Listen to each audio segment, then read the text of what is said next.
Ribeira inaugurou a 7ª edición da Feira de Vehículos Híbridos e Eléctricos. A cita reunirá todo fin de semana máis dun cento de vehículos de 13 marcas diferentes, consolidándose como unha das mostras especializadas máis importantes de Galicia. A Praza de España de Ribeira volve a encherse de innovación, tecnoloxía e mobilidade sostible coa celebración da 7ª Feira de Vehículos Híbridos e Eléctricos. 7 anos despois da súa primeira edición, a feira experimentou un importante crecemento. O que comezou nunha pequena carpa con apenas 400 metros cadrados ocupa agora toda a Praza de España e reúne entre 100 e 120 vehículos de última xeración.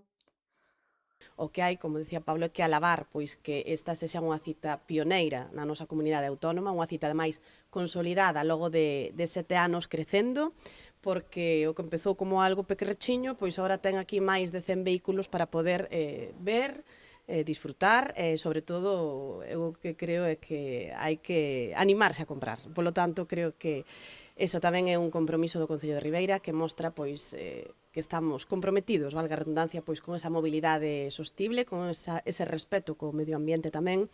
Marcas como Cupra, Tesla, Ford, SEAT e outras firmas de referencia do sector están presentes nesta edición, representadas por 10 concesionarios da provincia. Durante a inauguración, o presidente da Asociación de Empresarios destacou a consolidación dun evento que contribúe a dinamizar tanto o comercio como a hostelería local, ademais de situar Ribeira como referente galego na promoción da mobilidade sostible.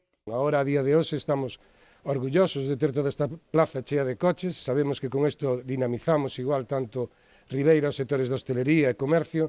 En ese sentido, pois, queremos dar as gracias tamén á Consellería de Industria que se implicou con nós para levar a cabo esta iniciativa e, como non, ao Concello de Ribeira que está sempre codo con codo en estas iniciativas e en outras, non? A formación tamén ten un papel destacado nesta edición. Coincidindo co seu 50 aniversario, o CIP Coroso participa cun espazo propio para dar a coñecer a súa oferta educativa relacionada coa automoción e cos vehículos híbridos e eléctricos, un ámbito con cada vez máis demanda laboral.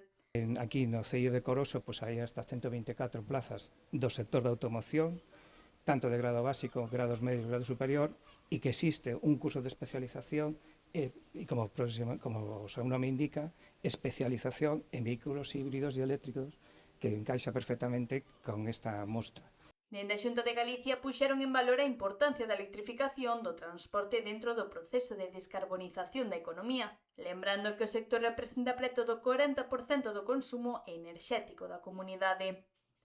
Dende logo que é unha iniciativa que está completamente aliñada coas políticas estratégicas e industriais da Xunta de Galicia. Nós sempre dicimos que temos que apostar por esa descarbonización, por ese paso a unha economía descarbonizada e digitalizada. En ese sentido, pois dende logo temos que apostar polas renovables dentro do mix enerxético, temos que apostar por descarbonizar o sector da construción, descarbonizar a industria, pero se hai algo que é moi importante, que ten un factor relevante dentro deste proceso, é descarbonizar o sector do transporte, que representa prácticamente o 40% do consumo enerxético de Galicia, máis do 39%. A Feira de Vehículos Híbridos e Eléctricos poderá visitarse ata o domingo na Praza de España de Ribeira, ofrecendo ao público a oportunidade de coñecer de preto as últimas novidades do mercado e probar algúns dos modelos que marcarán o futuro da mobilidade.